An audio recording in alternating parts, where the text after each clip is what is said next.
Хәерле көн. Күптән шарлотка пешергән булмаган икән, һәм бүген шушыны исправлять итәргә булдым.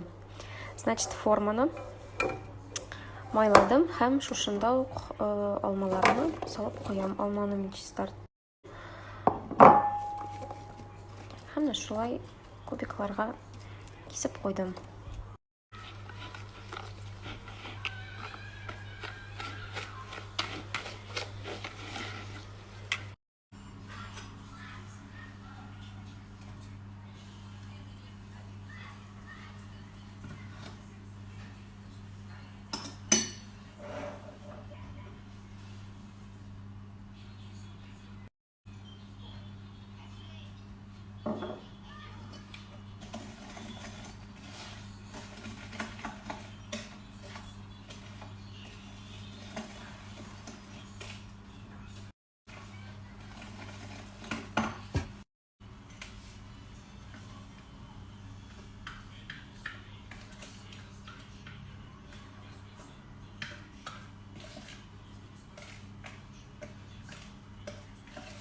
Теперь вот эту массу сюда все выливаем.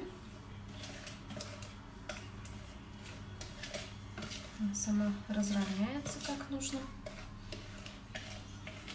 Каждый готовит шарлотку вообще по-своему. Поэтому я просто показываю, как я это делаю.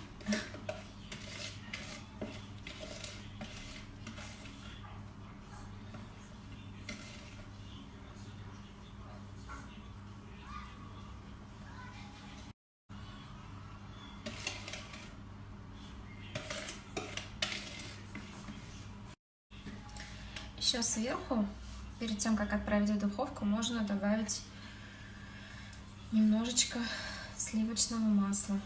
Так будет еще сочнее и вкуснее. Но это по желанию. Вот. Ну и все. Теперь отправляем смело.